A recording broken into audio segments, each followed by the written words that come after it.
اپنی خلافت مجھے شوق سجدہ بھی کر اب عنایت مجھے خم رہے میرا سر تیری دہلیز پر ہے یہی التجا اے خدا اے خدا.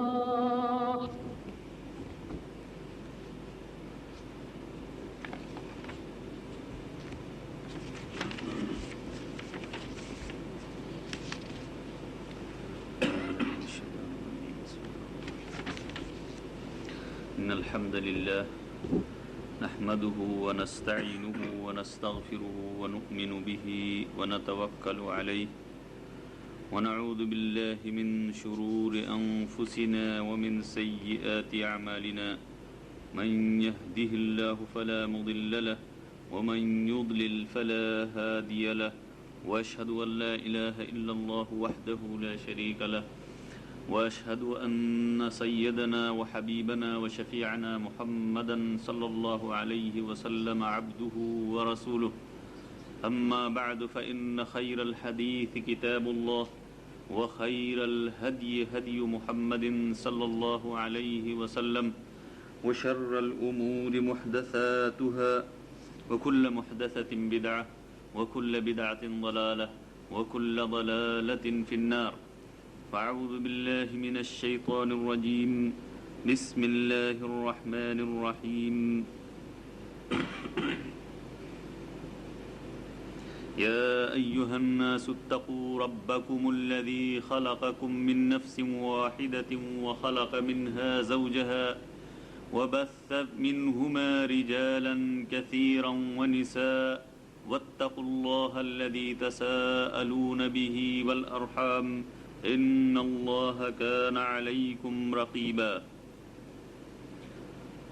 اسلامی بھائیوں اور دوستو، اللہ تبارک و تعالیٰ کا ہزار شکر اور اس کا احسان و کرم ہے جس نے ہم کو توفیق دی کہ ہم اس طرح کی مجلسیں منعقد کریں جہاں پر دین اسلام کی باتیں ہوں، جہاں پر دین میں فقہ اور دین میں معلومات حاصل کرنے کے مواقع میسر ہوں.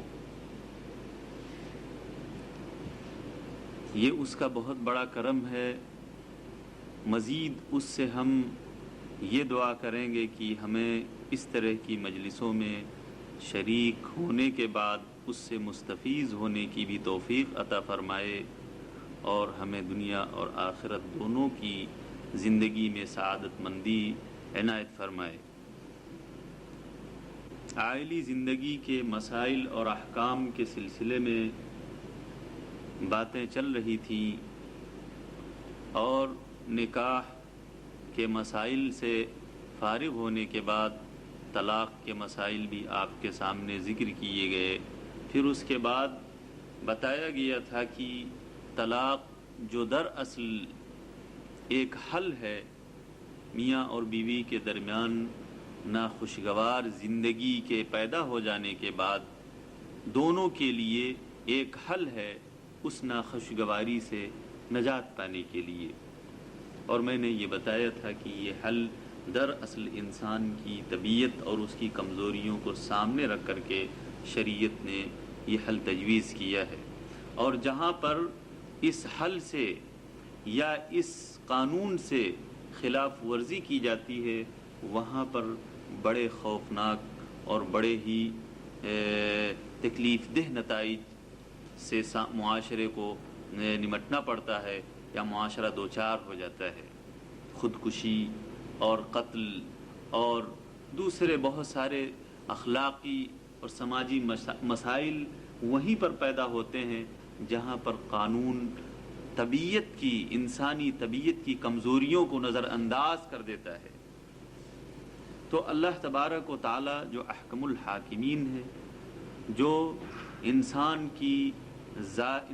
کے ظاہری اور باطنی تمام احوال پر یکساں اس کو علم ہے، اس نے انسانوں کی کمزوری کے پیش نظر اس طرح کے قانون بنائے کہ میاں اور بیوی یا مرد اور عورت جو معاشرے کی گاڑی کو چلانے کے لیے جیسے گاڑی میں پہیے کا کام دیتے ہیں یا انجن کا کام دیتے ہیں، ان دونوں کے اندر کبھی خرابی ہو جائے، دونوں میں میل نہیں ہو، توافق نہیں ہو، تو دونوں کو زبردستی ایک ساتھ باندھ کر کے اس گاڑی کو نہیں چلایا جا سکتا ہے، بلکہ دونوں کو الگ کر دیا جائے گا، اور جس کے ساتھ میل ہوگا اس کے ساتھ اس کا جوڑا لگا کر کے اس گاڑی کو چلانے دیا جائے گا۔ تو طلاق اسی مصلحت کے پیش نظر طلاق کی مشروعیت عمل میں آئی تھی، اور طلاق دراصل ایک قسم کی تفریق ہے میاں اور بیوی کے درمیان، جدائی کی ایک شکل ہے جس کی مختلف نوعیتیں ہیں، اس میں سے چند ایک کی تصریح اور اس کی وضاحت کی جا چکی ہے۔ آج کی مجلس میں بھی تفریق اور جدائی کے اسلامی اور دوسرے بہت سے طریقے ہیں، بہت سے اصول ہیں، جن کا تذکرہ آج کی مجلس میں انشاءاللہ کروں گا۔ اس میں سے ایک صورت ہے جس کو قرآن مجید میں اسلامی اصطلاح میں شریعت کے قانون کی اصطلاح میں ایلا کہا جاتا ہے۔ ایلا عربی کا لفظ ہے، ایلا کے معنی ہے قسم کھانے کے، لیکن شریعت کی اصطلاح میں، فقہ کی اصطلاح میں ایلا کہتے ہیں کہ انسان یا مرد اپنی عورت سے صحبت نہ کھانے کی قسم کھا لے کہ اس سے صحبت نہیں کریں گے۔ ظاہر ہے کہ یہ عہد یا یہ قسم عورت کے حق میں ضرر رساں ہے اور مرد کے حق میں بھی نقصان دہ ثابت ہو سکتا ہے۔ تو اگر کسی نے اس طرح کی قسم کھا لی اور عہد کر لیا کہ اپنی بیوی سے اب صحبت نہیں کرے گا، تو اس حالت کو کب تک چلنے دیا جائے اس طرح سے؟ ظاہر ہے شریعت کے اندر تمام احکام اور تمام قوانین مصلحت پر مبنی ہیں، چاہے ہم اس مصلحت کو سمجھ سکیں یا نہ سمجھ سکیں، اور دوسری طرف شریعت جو ہے مرد اور عورت کو، بلکہ دنیا کے ہر شخص کو، کسی کو بھی نفسیاتی طور پر کسی تکلیف میں، کسی رنجش میں اور کسی الجھن میں ڈالنا نہیں گوارا کر سکتی ہے شریعت۔ اس لیے ہر الجھن کا، ہر رنجش کا، ہر تکلیف کا کوئی نہ کوئی حل شریعت نے دیا ہے۔ اب اگر کسی نے قسم کھا لیا غصے میں، کسی وجہ سے اپنی بیوی کو سزا کے دینے کے لیے، اپنی بیوی کی کسی حرکت پہ ناراض ہو کر کے اس کی تعدیب دینے کے لیے، اس کو ادب سکھانے کے لیے اگر کسی نے اس طرح کی قسم کھا لی، تو شریعت کب تک اس کو یہ اجازت دے کہ وہ اپنے اس عہد پر اٹل رہے یا ضرر رسانی کے اس پہلو کو کب تک اپنائے رکھے؟ ظاہر ہے اس کی ایک حد ہونی چاہیے جہاں پر پہنچ کر کے ضرر رسانی کا یہ پہلو، یہ جذبہ ختم ہونا چاہیے، اس کے لیے حد متعین ہونی چاہیے۔ یہ نہیں کہ عمر بھر کے لیے قسم کھا لے تو نہ وہ بیوی بن کے رہے اور نہ تو اجنبی عورت بن کے رہے۔ اس کے ساتھ رہنے کا لطف کیا ہوگا اگر کسی نے قسم کھا لیا کہ اپنی بیوی کے ساتھ نہیں سوئے گا، اپنی بیوی کے ساتھ صحبت نہیں کرے گا؟ تو قرآن مجید نے، شریعت نے حد متعین کر دی۔ اگر چاہو تو اس حد کے اندر اپنے قول و قرار سے رجوع کر لو، اور اگر نہیں چاہتے ہو تو بیوی کو، اپنے جوڑے کو ذہنی الجھن میں مستمر بالاستمرار ذہنی الجھن میں مبتلا رکھنے کی اجازت نہیں ہے۔ ایک وقت وہاں پہنچ کر کے تم کو کوئی نہ کوئی دو ٹوک فیصلہ کر لینا ہے۔ یہ ہے ایلا۔ اس کی مشروعیت یا اس کے حکم کے بارے میں قرآن مجید کے اندر ارشاد فرمائے گا لِلَّذِينَ يُؤْلُونَ مِن نِسَائِهِمْ تَرَبُّصُ 4 أَشْهُرٍ فَإِن فَاءُوا فَإِنَّ اللَّهَ غَفُورٌ رَحِيمٌ وَإِنْ عَزَمُوا الطَّلَاقَ فَإِنَّ اللَّهَ سَمِيعٌ عَلِيمٌ۔ قرآن مجید کہتا ہے ان لوگوں کے لیے جو لوگ اپنی عورتوں سے صحبت اور جمع کرنے کے لیے قسم کھا لیں، ان کے لیے 4 مہینے کی مہلت دی جا رہی ہے۔ 4 مہینے انتظار کرنے کی مہلت دی جا رہی ہے۔ یہ قسم صرف 4 مہینے تک اس کا استمرار ہو سکتا ہے، یہ جاری رہ سکتا ہے 4 مہینے تک۔ 4 مہینے تک اس الجھن کو برداشت کر سکتی ہے عورت۔ اس کے بعد فَإِن فَاءُوا اگر رجوع کر لیا، اپنی قسم کو توڑ لیا، فَإِنَّ اللَّهَ غَفُورٌ رَحِيمٌ اللہ تعالیٰ معاف کرنے والا، معاف کر دے گا۔ تعدیبی کارروائی جو کی گئی تھی، اس تعدیبی کارروائی میں اگر حق ہے یا ناحق ہے، کچھ بھی ہے، اس کو اللہ تبارک و تعالیٰ معاف کرنے والا ہے۔ اور اگر اس تعدیبی کارروائی کے پیچھے اب بھی ذہن و دماغ میں یکسانیت نہیں آئی، ابھی مزاج میں میل نہیں آیا، اور اب بھی قدورت باقی ہے دل کے اندر، تو تم کو فیصلہ کرنا پڑے گا۔ وَإِنْ عَزَمُ الطَّلَاقِ طلاق کا عزم، اگر طلاق کا عزم کر لیا ہے تو اللہ تبارک و تعالیٰ سننے والا ہے اور جاننے والا ہے۔ یہ ہے ایلا۔ اس کے مسائل جزئیات میں بہت سارے مسائل ہیں، لیکن ایک عام سی بات یا کہہ لیجئے بنیادی اور اساسی مسئلہ اس کا یہ ہے کہ کیا 4 مہینے کی جو مدت شریعت نے متعین کی ہے، مجرد 4 مہینہ گزر جانے کے بعد اگر مرد نے کوئی فیصلہ نہیں کیا تو کیا عورت آزاد ہو جائے گی؟ اس سے خود بخود اس سے نکاح ٹوٹ جائے گا؟ یا یہ کہ 4 مہینہ گزرنے کے بعد کورٹ اور عدالت اور قاضی دونوں کو طلب کرے گا اور میاں سے کہے گا، شوہر سے کہے گا کہ تم اس وقت کوئی فیصلہ کرو، یا تو اپنی بیوی کو اپنی زوجیت میں واپس لا کر کے اس کے تمام حقوق ادا کرنے کا عہد کرو، اور ورنہ اگر یہ نہیں کر سکتے ہو، تمہارے دل کی قدورت نہیں دور ہوئی ہے، بدگمانیاں نہیں ختم ہوئی ہیں، یا اور کوئی بات ہے، تو تم اس وقت طلاق دے دو اپنی بیوی کو۔ کسی کو، کسی نفس کو، کسی جان کو شریعت میں ذہنی الجھن میں مسلسل مبتلا کرنے کی اجازت نہیں ہے۔ تعدیبی کارروائی کے طور پر کسی کو تھوڑی دیر کے لیے مارا بھی جا سکتا ہے، تھوڑی دیر کے لیے بائیکاٹ بھی کیا جا سکتا ہے، لیکن مسلسل اس کی زندگی اجیرن بنا دی جائے، اس کی اجازت نہیں ہے۔ اس لیے حکم یہ ہوگا کہ یا تو تم اس کو واپس لے لو اور یا تو پھر اس کو چھوڑ دو، معلق رکھنے کی اجازت نہیں ہے۔ یہ ہے اصل مسئلہ اس کا، ایلا کا۔ علماء کے اندر اس میں اختلاف ہے کہ کیا مجرد 4 مہینہ گزر جانے کے بعد عورت آزاد مطلقہ ہو گئی، یا یہ کہ قاضی کے سامنے جا کر کے یا قاضی شوہر کو طلب کر کے اس سے طلاق دلوائے گا تب مطلقہ ہوگی۔ دونوں میں اختلاف ہے، اور شریعت میں اس سلسلے میں کوئی صراحتاً کوئی دلیل ایسی نہیں ہے کہ کہہ دیا جائے کہ مجرد 4 مہینہ گزر جانے کے بعد وہ عورت جو ہے مطلقہ ہو جاتی ہے، بلکہ آیت سے جو کچھ سمجھا جاتا ہے اس سے یہ ہے کہ قرآن مجید کہتا ہے فَإِن فَاءُوا اگر رجوع کرتے ہیں، اگر رجوع کر لیتے ہیں اپنی قسم سے، تو کیا ہے؟ فَإِنَّ اللَّهَ غَفُورٌ رَحِيمٌ اللہ تعالیٰ معاف کرنے والا، کچھ نہیں اس پر مرتب ہونے والا ہے۔ طلاق نہیں ہوئی، عدت گزارنے کی ضرورت نہیں، واپس لے لیا، اپنی بیوی جیسے کہ تیسے رہ گئی۔ قسم کھا لیا، قسم کا کفارہ دینا ہوگا جو قسم کا کفارہ ہے۔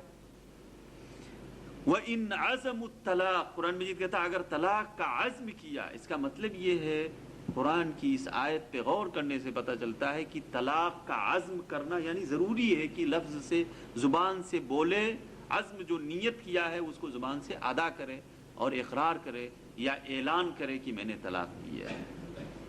اور اگر خدا نخواستہ وہ کچھ نہیں کرتا ہے، معلق رکھا ہے، تو اس وقت بالاتفاق سب کے نزدیک ہے کہ قاضی اس کو طلب کر کے اس ضرر سے عورت کو بچانے کے لیے اس کو زبردستی اس سے طلاق دلوائے گا۔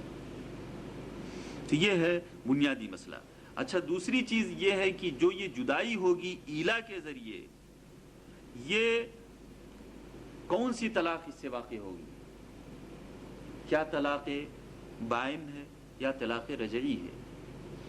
جمہور کہتے ہیں کہ یہ طلاق رجعی ہے۔ جیسے کسی نے اپنی بیوی کو ایک طلاق دیا، اس سے پہلے کوئی طلاق نہیں ہوئی تھی، ایک طلاق دیا یا دوسری طلاق ہے، تو اس کے بعد عدت جو گزر رہی ہے، اس عدت میں اس کو واپس لینے کا حق ہے، اس کو طلاق رجعی کہتے ہیں، جس میں رجوع کرنے کا، واپس لینے کا حق باقی رہ جائے۔ جمہور کہتے ہیں کہ یہ طلاق رجعی ہے۔ دلیل کیا ہے؟ کہتے ہیں اس لیے کہ شریعت کے جتنے بھی طلاق ہیں، جب تک وہاں پر کوئی ایسی دلیل موجود نہ ہو جو کہتی ہو کہ یہاں سے طلاق پھر دوبارہ واپس نہیں لے سکتے ہیں، اس کے بعد ہر طلاق جو شرعی طلاق ہوگی وہ رجعی ہوگی. جو بدعی طلاقیں ہیں انہی میں طلاق بائنہ کی قسم آتی ہے، لیکن جو شرعی طلاقیں ہیں اس میں تو یہ ہے کہ جب تک شریعت سے کوئی دلیل موجود نہیں ہے اس وقت تک وہ طلاق رجعی ہو. یہ جمہور کی دلیل ہے. لیکن امام ابو حنیفہ اور دوسرے دیگر علماء کا خیال ہے کہ ایلا کے ذریعے جو طلاق واقع ہوگی وہ طلاق بائن ہوگی. کیوں؟ کہتے ہیں مصلحت اس چیز کو چاہتی ہے. مصلحت کس طرح چاہتی ہے کہ ایک شخص جس نے 4 مہینہ اپنی بیوی سے بائیکاٹ کر رکھا، اس کے بعد جب اس نے طلاق دیا تو اگر پھر ہم اس کو کہیں طلاق رجعی ہے تو گویا اس کو واپس لینے کا حق ہے. اگر اس کو پھر یہ حق دے دیں، اتھارٹی دے دیں کہ واپس لے لے، تو پھر اس کو گویا ہم اس طرح کے بائیکاٹ کرنے کا پھر دوبارہ اس کو چانس دیں گے. اور جب ہم یہ کہہ دیں کہ طلاق بائن ہے تو اس کے بعد دوبارہ واپس نہیں لے سکتا ہے. یہ مصلحت، عورت کی مصلحت اس میں مد نظر رکھ کر کے اس کا فتویٰ دیا گیا ہے. مسئلہ دونوں ہی اجتہادی ہے، اس لیے اس میں کسی کو خطاوار اور کسی کو ثواب کہنا یہ زیادتی ہوگی. بہرحال یہ اجتہادی مسائل ہیں جس میں زیادہ سے زیادہ کیا ہوتے ہیں، راجح اور مرجوح، یعنی ایک چیز زیادہ قرین قیاس ہوتی ہے، دوسری چیز کم قرین قیاس ہوتی ہے. اور اس طرح کے مسائل میں بعض مسائل جو مرجوح ہوتے ہیں وہ بھی کسی وقت حالات کے پیش نظر کبھی کبھی مرجوح مسئلہ، یعنی جو چیز زیادہ قرین قیاس نہیں ہوتی ہے وہ کبھی کبھی حالات کے پیش نظر وہ زیادہ مناسب ہو جاتی ہے. اس لیے یہ عورت اور مرد کے حالات پر کہ اس پر منحصر ہے. یہ ہے ایلا جس کا مختصر میں نے آپ کے سامنے تذکرہ کیا. جزئیات اس کے اور بہت سارے ہیں جن کی ضرورت کم ہی پڑتی ہے. فقہ کی کتابوں میں ایلا کے ضمن میں 2500 مسائل ذکر کیے ہوئے ہیں، لیکن اس کی ضرورت کم ہی پڑتی ہے. اس میں سے مثال کے طور پر کوئی اپنی لونڈی سے بھی ایلا کرائے. لونڈیوں کا آج کل رواج ہی نہیں ہے، اس لیے اس طرح کے مسائل ہماری زندگی میں پیش ہی نہیں آتے ہیں. دوسری چیز ہے جدائی کی، یا کہہ لیجئے موقت جدائی کی. یہ بھی موقت جدائی تھی مرد اور عورت کے درمیان. دوسری صورت ہے زہار کی. زہار ہے، زہار عربی میں کہتے ہیں زہر سے مشتق ہے. زہر کے معنی پیٹھ عربی میں. زہار کہتے ہیں کہ کوئی شخص اپنی بیوی کو اپنے ماں کی پیٹھ سے تشبیہ دے. جیسے ایک شخص کی ماں اس کے اوپر حرام ہے، اسی طرح سے کوئی شخص یہ کہہ دے اپنی بیوی سے کہ تم ہمارے لیے ہماری ماں کی پیٹھ کی طرح سے حرام. اس کے کیا حکم ہوگا؟ کیا وہ اس کی ماں بن گئی حقیقتاً؟ کیا وہ اس کے اوپر حرام ہو گئی، مطلقہ کے حکم میں ہو گئی؟ کیا ہوگا؟ اس سلسلے میں قرآن مجید نے رہنمائی کی ہے. شرح میں تفسیروں میں فقہا نے لکھا ہے، بعض علماء نے، کہ زمانے جاہلیت میں اگر کوئی شخص اپنی بیوی کو کہہ دیتا تھا تم میری ماں کی طرح ہو، میری ماں کی پیٹھ کی طرح تمہاری پیٹھ ہے، تو اس وقت وہ مطلقہ کے حکم میں ہو جاتی تھی. شریعت نے اس کا حل پیش کیا. ایک روایت میں آیا ہے کہ ایک عورت تھی جن کا نام تھا خولہ بنت مالک، اوس ابن صامت کی زوجیت میں تھی، ایک صحابی ہیں. وہ نبی کریم صلی اللہ علیہ وسلم کے پاس آئیں، آ کر کے کہتی ہیں کہ اللہ کے رسول، میں نوجوان جب عورت تھی تو میں بڑی مرغوب فی تھی، یعنی لوگوں نے مجھ سے شادی کی، بہت خواہشیں کی، یہاں تک کہ میری شادی حضرت جناب اوس ابن صامت سے ہو گئی. اور آج جب میں بوڑھی ہو چکی ہوں، میری کھال، میرے جمال سب کچھ ڈھیلے ہو چکے ہیں، تو آج میرے شوہر نے مجھ سے کہہ دیا کہ تم میری ماں کی طرح ہو، میں کیا کروں اب؟ نبی کریم صلی اللہ علیہ وسلم نے فرمایا کہ میرے پاس تمہارا کوئی حل نہیں ہے. کیوں فرمایا؟ اس لیے کہ اس وقت تک اس سلسلے میں کوئی وحی نہیں نازل ہوئی تھی. تو اس عورت کو پریشانی ہوئی. اس نے کہا کہ اللہم انی اشکو الیک، اے اللہ میں تیری طرف شکوہ کر رہی ہوں. نبی کریم صلی اللہ علیہ وسلم کے پاس اس نے آ کر کے اپنی شکایت بیان کی، نبی کریم صلی اللہ علیہ وسلم نے فرمایا میرے پاس سلسلے میں کوئی رہنمائی فی الحال نہیں ہے، اس نے اللہ کی طرف شکوہ کر دیا۔ اس کے بعد کہتی ہے کہ اللہ کے رسول مجھے خوف ہے، میرے پاس چھوٹے چھوٹے بچے ہیں، اگر ان کو میں اپنے پاس لے لیتی ہوں تو بھوکے مر جائیں گے، اور اگر وہ میرا شوہر ان کو اپنے پاس لے جاتا ہے تو ضائع ہو جائیں گے۔ چھوٹے چھوٹے بچے، ان لی سبیتن صغارا ان ضمہم الیہ دعوا وان ضممت الیہ جاعوا۔ پانی لے آئیے گا ایک گلاس۔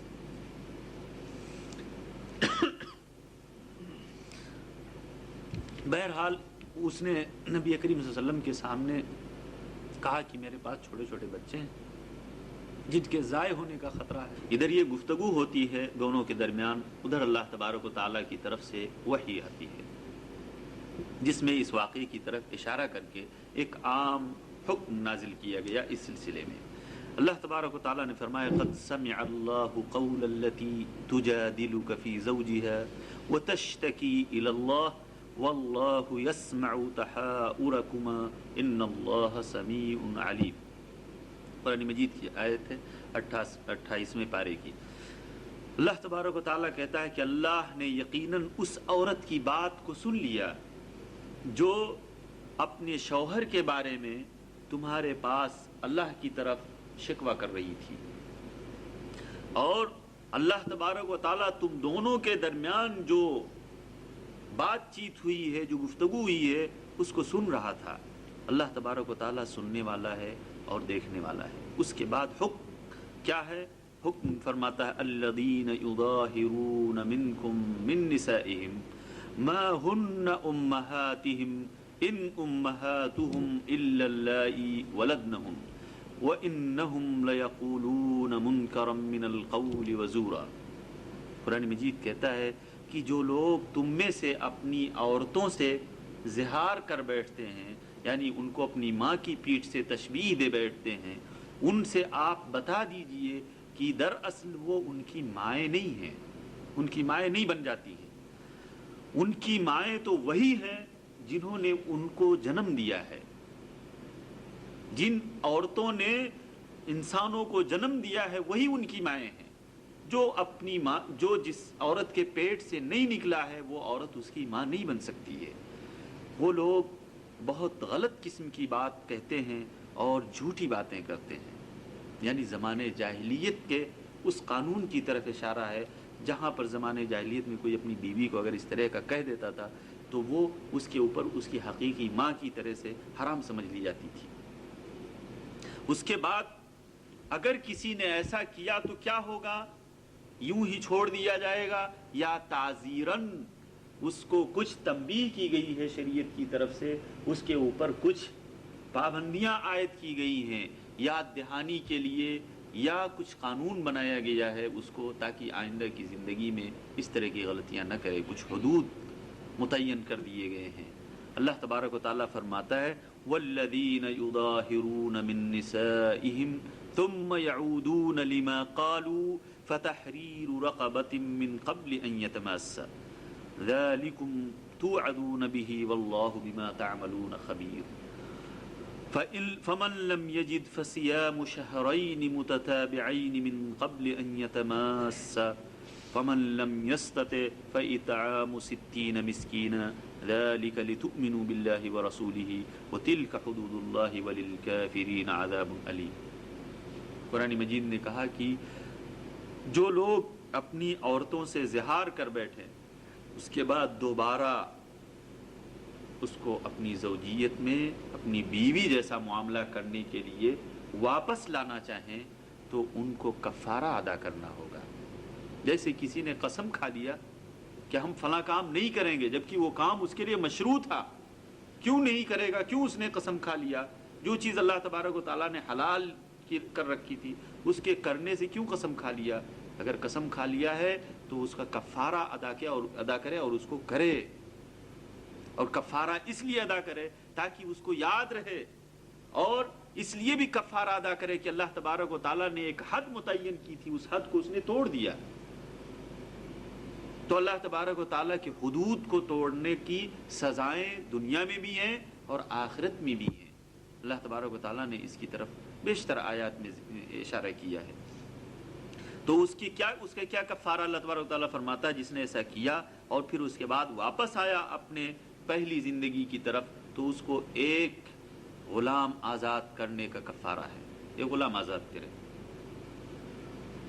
اس سے پہلے کہ وہ جمع کرے، اس سے پہلے کہ اپنی بیوی جیسے تعلقات قائم کرے، قائم کرنے سے پہلے اس کو آزاد کرنا چاہیے، ایک غلام، ایک گردن آزاد کرنی چاہیے۔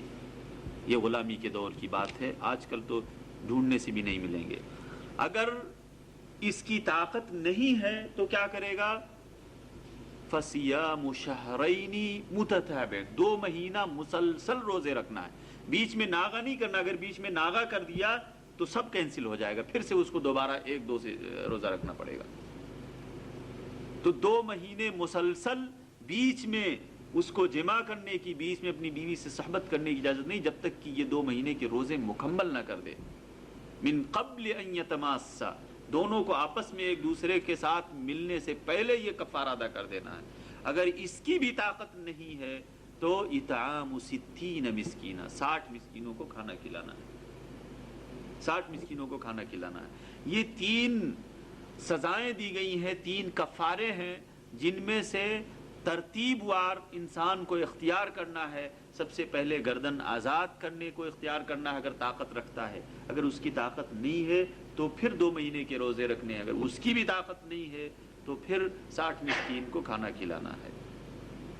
یہ ترتیب وار یہ سزا دی گئی ہے زہار کے کرنے والے کے لیے۔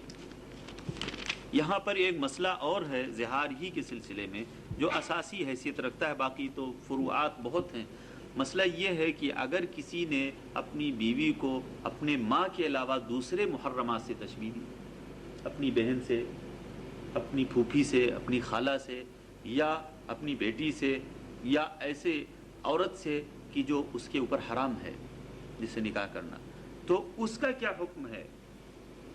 جمہور کے نزدیک کہتے ہیں کہ بہرحال بعض علماء کہہ لیجئے، جمہور کہنے میں تو زیادتی ہے، بعض علماء کہتے ہیں کہ یہ حکم خاص ہے ماں کے ساتھ، اس لیے کہ قرآن مجید میں صراحتاً ذکر کیا گیا ہے کہ وہ کہا گیا کہ وہ تمہاری ماں نہیں ہوتی۔ جو زہار کرتا ہے اور اپنی بیوی کو اپنی ماں سے تشبیہ دیتا ہے تو اس سے ماں نہیں بن جاتی ہے۔ تو ان لوگوں نے کہا کہ دوسرے محرمات سے تشبیہ دینے میں یہ کفارہ نہیں لازم ہے، یہ زہار نہیں لازم آتا ہے۔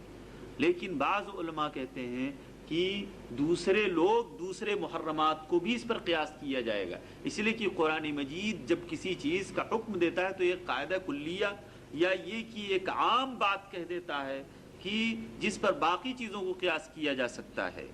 تو اگر ماں کا ذکر کیا اور یہاں پر یہ چیز نامناسب ہے کہ قرآن مجید ذکر کرے ہر ایک کا کہ ماں سے، بہن سے، بیٹی سے، یعنی فردن جتنے محرمات ہیں سب کا نام لے کر کے ذکر کرنے میں طوالت تھی ایک لمبی، تو اس نے اختصاراً محرمات میں جو سب سے زیادہ غلیظ محرم ہے، جو سب سے زیادہ قریب ترین ہے انسان کے اوپر، محرمات میں سب سے زیادہ قابل قرین قیاس اور سب سے زیادہ جس کے اندر حرمت پائی جاتی ہے وہ اس کی ماں ہے، تو اس سے تشبیہ دی اور اس کو ذکر کیا، اور باقی محرمات کو اس پہ قیاس کیا جا سکتا ہے۔ یہ ایک خیال ہے، بہرحال مسئلہ اجتہادی ہے، قرآن مجید میں نہ تو دوسرے کی نفی کی گئی ہے اور نہ دوسرے کا ذکر کیا گیا، اس بات کیا گیا ہے، اس لیے اختلاف کی گنجائش تھی اور اسی گنجائش کے پیش نظر علماء کے اندر اختلاف ہوا ہے۔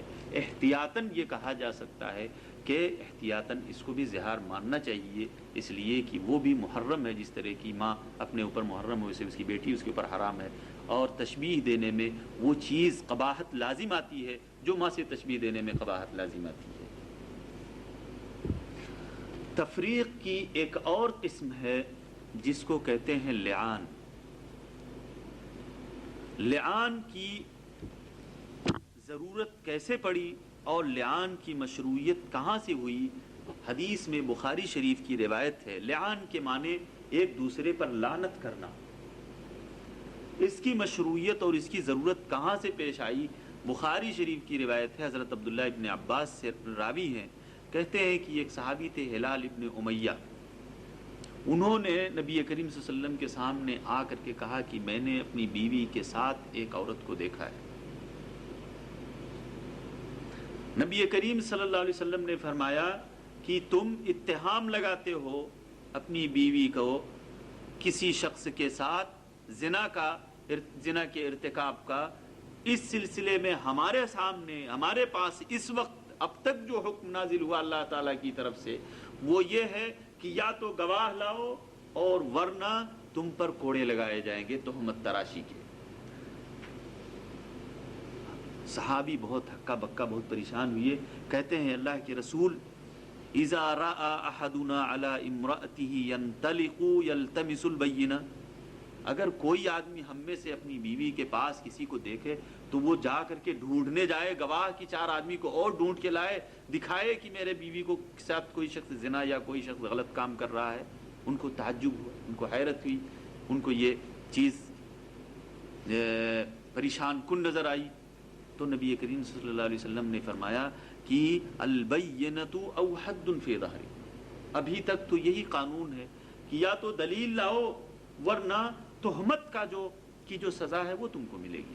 والذین یرمون المحصنات ولم یکن لهم بہرحال قرآن مجید سورہ نور کی آیت ہے کہ اگر کوئی شخص کسی عورت کو تہمت لگائے اور اس کے بعد گواہ نہ لا سکے تو اس کے اوپر 80 کوڑے اس کو لگائے جائیں گے، فجلدوہم 80 جلدہ، 80 کوڑے لگائے جائیں گے۔ تو نبی کریم صلی اللہ علیہ وسلم نے یہ ان کو حکم دیا تو وہ پریشان تھے، واپس گئے، سوچ میں تھے، فکر میں تھے کہ اللہ تبارک و تعالیٰ کی طرف سے حکم نازل ہو گیا۔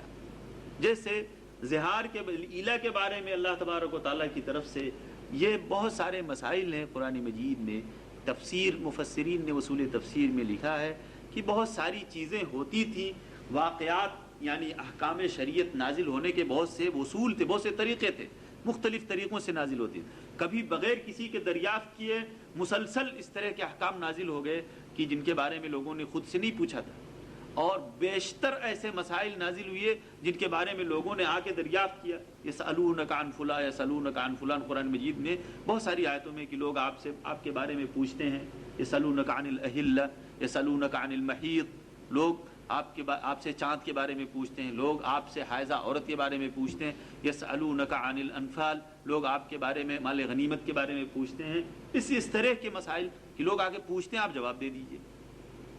تو کہنے کا مطلب یہ ہے کہ شریعت نازل ہوئی تو بہت سارے مسائل دریافت کرنے پہ نازل ہوئی، بہت سے بلا دریافت کے نازل ہوئی۔ تو یہ مسئلہ، اس طرح کے مسائل یا یہ مسئلہ بالذات جب پوچھا گیا تو قرآن مجید کی طرف سے، اللہ تبارک و تعالیٰ کی طرف سے قرآن مجید میں آیت نازل ہوئی۔